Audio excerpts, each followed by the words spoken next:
কৰিবৰ কাৰণে মই আমাৰ সমাজ কল্যাণ বিভাগৰ জিলা সমাজ কল্যাণ বিষয়া মহোদয়ক সভাপতি আসন গ্ৰহণ কৰিবলৈ অনুৰোধ জনালোঁ।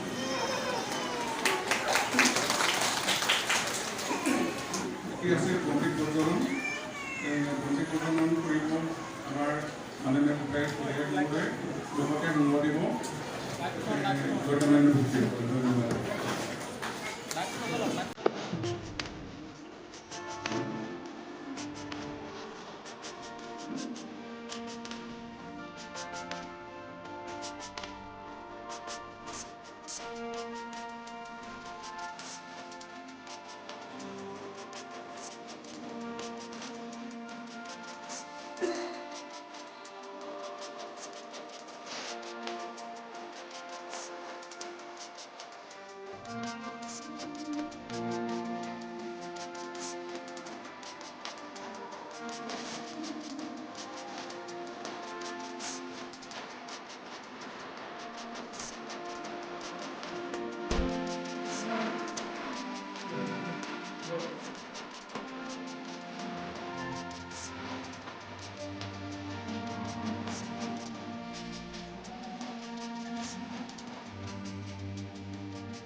আমি এটা প্ৰজেক্ট হিচাপে কৰিম। আপোনালোক সকলোৰে সহায় সহযোগিতা বিচাৰিছোঁ। পুনৰবাৰ সকলোকে ধন্যবাদ জ্ঞাপন কৰিছোঁ। নমস্কাৰ। ভাৰতবৰ্ষৰ সকলো ব্লকলৈ এই প্ৰজেক্ট আগবাঢ়ি গৈছিল। আমাৰ দেশৰ ভৱিষ্যতৰ নাগৰিকসকলক সুস্থ নাগৰিক, সবল নাগৰিক গঢ়ি তোলাৰ উদ্দেশ্যে এই কাম কৰিছিল। আমি জানো শিশুতে যদি স্বাস্থ্যৱান নহয়, সুস্বাস্থ্যৰ গৰাকী নহয়, ভৱিষ্যতে দুৰ্বল নাগৰিক হ'ব।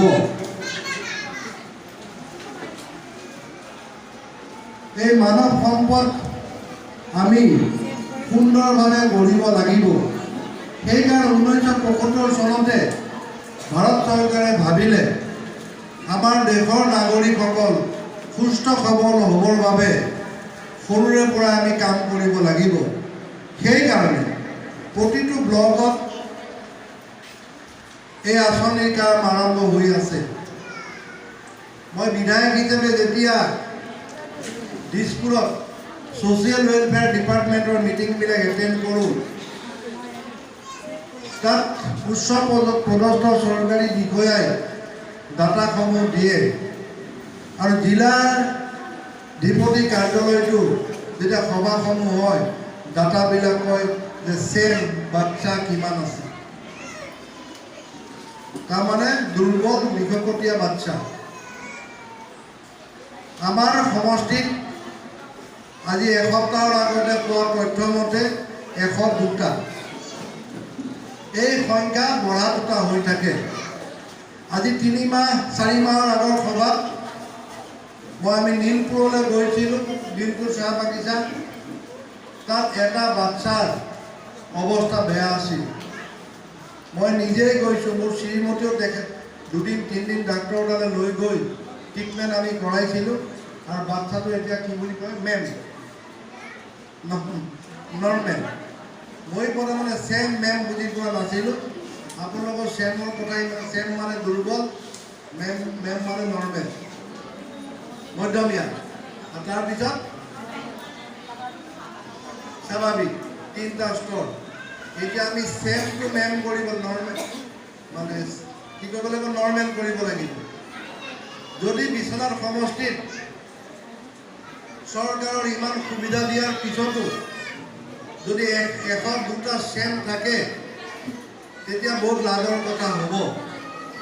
সাংসদ মহোদয়ে কৈছিলে এখন সভা অনুষ্ঠিত কৰিব লাগে, আমাকে দায়িত্ব দিছিলে। আমি উপায়ুক্ত মহোদয়, ডিষ্ট্ৰিক্ট অফিচাৰ আৰু ছ'চিয়েল ৱেলফেয়াৰৰ দায়িত্বত থকা লিজা বাইদেৱে লগত ইয়াৰ পিছতে বহুত ব্যস্ততাৰ মাজত আমাৰ মাননীয় বিশ্বনাথ জিলাৰ কাৰ্যমন্ত্ৰী উপস্থিত হৈছে। গতিকে তেখেতক দুআষাৰ ক'বলৈ অনুৰোধ জনাইছোঁ।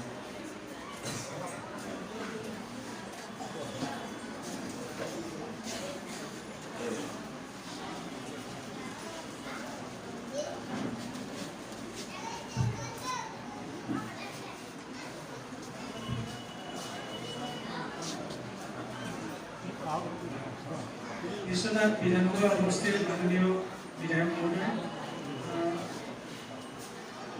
মাননীয় আমাৰ ADC মহোদয়া, এছিষ্টেণ্ট কমিশ্যনাৰ বাইদেউ, আমাৰ ডিষ্ট্ৰিক্ট ছ'চিয়েল ৱেলফেয়াৰ অফিচাৰ মহোদয়, আমাৰ joint director of health service Biswanath district মহোদয়, আমাৰ CDPসকল, জিলা পৰিষদৰ ছ'চিয়েল ৱেলফেয়াৰ ডিপাৰ্টমেণ্টে এইটো কৰিবলগীয়া হয়। তেওঁলোকৰ এইটো এটা স্কিমে হয় আৰু কৰ্তব্য হয়।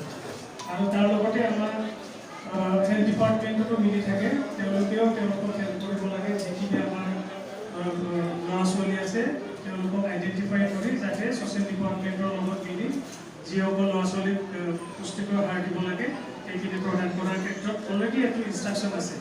তথাপিও এইটো আমি গভৰ্ণমেণ্টৰ প্ৰগ্ৰেম নহয়, আমাৰ মাননীয় MLA মহোদয়ৰ নেতৃত্বত আমি এইটো নিজাববীয়াকৈ ডিষ্ট্ৰিক্টে কৰিছোঁ।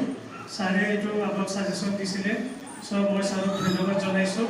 আমি আশা ৰাখিছোঁ যাতে বাকী আমাৰ যিবোৰ গাঁও পঞ্চায়ত আছে তাতো আমি এইখিনি পুষ্টিকৰ আহাৰ ডিষ্ট্ৰিবিউশ্যন বা এৱাৰনেছ এমাং দ্য মানে পেৰেণ্টছ এইখিনি আমি ক্ৰিয়েট কৰিব পাৰোঁ। এইটো আমি আপোনালোকৰ বাকী গাঁও পঞ্চায়ততো মই অনুৰোধ কৰিছোঁ যাতে আপোনালোকেও এনেকুৱা ধৰণৰ প্ৰগ্ৰেম এৰেঞ্জ কৰে, যাতে আমিও গৈ আপোনালোকক দিহা পৰামৰ্শ দিব পাৰিম। আপোনালোকে নিশ্চয় জানে, আমাৰ যিসকল এতিয়া ল'ৰা ছোৱালীৰ নতুন প্ৰজন্ম, তেওঁলোকে ভৱিষ্যত আমাৰ ৰাজ্যখন বা আমাৰ দেশখন তেওঁলোকে মানে চোৱা চিতা কৰিব বা তেওঁলোকে আসন কৰিব। গতিকে এইটো আমাৰ সকলো নাগৰিকৰে, সকলো আমাৰ চিটিজেনৰ দায়িত্ব যাতে আমাৰ যিসকল এতিয়া ল'ৰা ছোৱালীয়ে আমাৰ নতুনকৈ জন্ম হৈছে বা আমাৰ যিসকল ছাত্ৰ ছাত্ৰী ইয়াতে স্কুলত আছে তেওঁলোকক পুষ্টিকৰ সাৰ খোৱাটো বা তেওঁলোকক আমি মেডিকেলি তেওঁলোকক চোৱা চিতা কৰাটো, যে তেওঁলোকে যাতে মেডিকেলি তেওঁলোকৰ যিখিনি ভেকচিন দিব লাগে এই গোটেইখিনি যাতে তেওঁলোকে ভৱিষ্যতে এটা মানে সুস্থ নাগৰিক হয় আৰু আমাৰ ৰাজ্যখন সঠিকভাৱে চলাই লৈ যাব পাৰে, সেইটোৰ কাৰণে আমাৰ সকলোৰে এইটো দায়িত্ব।